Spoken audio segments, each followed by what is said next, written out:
Tinapay mula sa langit. A daily morning devotion with CRC family.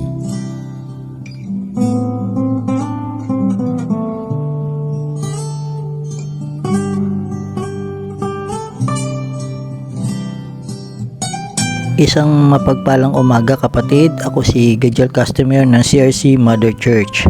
Samahan niyo po kami sa ating programang Tinapay Mula sa Langit, ang pang-araw-araw nating devotion sa salita ng Diyos. Ngayong umaga ay matutunghayan natin sa Deuteronomy chapter 17 verse 1 to 5, pinamagatang religious offenses. Ngunit bago po tayo magpatuloy, tayo dumako sa maiksing panalangin. Aming Diyos Ama, patuloy kaming lumalapit sa iyo, tagpupuri, at patuloy kami bigyan, Panginoon, ng karunungan at kaalaman. Ang inyong salita na aming pagbubulay-bulayan, Lord, ay magsilbing kalakasan sa amin at papalakas kami dito, Lord. Ito ay panghawakan namin para lalo kaming lumalim sa iyong salita. Magamit namin ito sa pang-araw-araw. Huli, Lord, patnubayan niyo kami, Lord, sa aming gagawin sa buong araw at sa mga susunod pa. Sa inyo po ang papuri at pasalamat, pangalan ng Ama, Anak at Banal na Espiritu Santo. Amen. Dito sa Deuteronomy chapter 17 verse 1 to 5, sa Magandang Balita Biblia, sa verse 1, huwag kayong maghahandog ng baka o tupang may kapintasan o kapansanan sapagkat kasuklam-suklam yun kay Yahweh na inyong Diyos. Sino naman sa inyo ang matuklasang gumagawa ng masama labang kay Yahweh na inyong Diyos at sumisira sa ating kasunduan kay Yahweh, naglilingkod at sumasamba sa mga Diyos-Diyosan sa araw, sa buwan o sa mga bituin, ay siya sa atin yung mabuti. Kapag ang sumbong o ang bintang na yon ay napatunayan, ang nagkasala ay dadalhin sa pintuang bayan at babatuhin hanggang mamatay. Sinasabi dito sa salita ng Diyos sa verse 1 na huwag tayong maghandog ng anumang bagay o hayop na hindi the best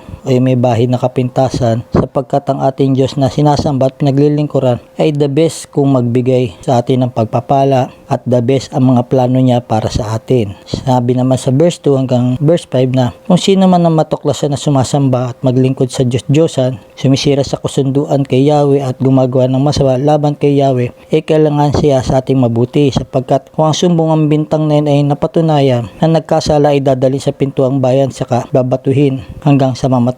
Sa 10 utos ng Diyos naman natin na matatagpuan sa Exodus chapter 30 verse 3 to 17, sa unang commandment ay you must not have any other God but me. Ay ng Diyos na magkaroon pa tayo ng ibang Diyos na sinasamba, sapagkat siya lamang ang tunay na Diyos na may gawa ng langit at lupa. Sinabi naman sa second commandment na you must not make yourself of an idol or any kind of or an image of anything in the heavens or in the earth or in the sea. You must not bow down to them or worship them. For I, the Lord your God, am a jealous God who will not tolerate your affection for any other gods. I lay the sins of the parents upon their children. The entire family is affected, even children in the third and fourth generation of those who reject me. Sa verse 6, but I lavish unfailing love for 1,000 generations on those who love me and obey my commands. Sinabi rin dito na hindi tayo dapat gumawa ng anumang imahe na nasa langit, nasa lupa, at sa tubig upang sambahin. Huwag natin silang yuyukuan o sasambahin. Alam naman natin na may ibang reliyon na gumagawa o lumalabag dito kahit na alam nila ang 10 utos ng Diyos. Patuloy natin sila ipanalangin na malayang kumilos ang banal na espiritu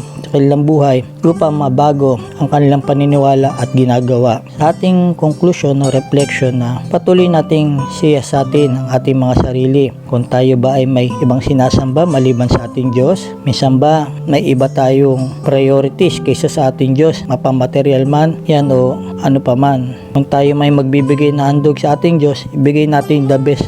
At kung ito ba ay the best para sa ating Diyos? Muli, pag nilay-nilayan natin itong ating pakinggan at patuloy tayong lumakad sa tawag ng ating Diyos. Tayo'y manalangin para sa ating closing prayer. Aming Diyos, kami patuloy na pupurit sumasamba sa iyo. Alam namin, Lord, na ikaw lang dapat ang aming papurihan at pasalamatan. Wala nang iba, wala na kami bang dapat sambahin, kundi sa inyo lang kami, Panginoon, nakapokus. At maging, Panginoon, turuan mo kami na may bigay namin the best namin para sa iyo. Sapagkat alam namin, Lord, na the best ang mga plan mo sa amin, the best ang mga gusto mo sa amin, mga binibigay mo pagpapala, ni minsan hindi mo kami pinagkukulang. Bagamat kami ay nakakalimot o hindi namin nabibigay the best sa iyo. Subalit nandiyan ka, mahabagin ka, at alam ko mahal mo kami, kaya binigay niyo po ang inyong bugtong na anak na si Jesus. Muli, Panginoon, samahan mo kami sa aming paglakad hanggang sa inyong muling pagdating, na kami kumapit sa inyo at patuloy kami manalig sa iyo lang kami nakafocus, Panginoon. Muli Panginoon, maraming salamat sa inyo. Sa ngalan ng Ama, ng Anak at ng Espiritu Santo. Amen. Maraming salamat po sa inyong pakikibahagi sa ating programa.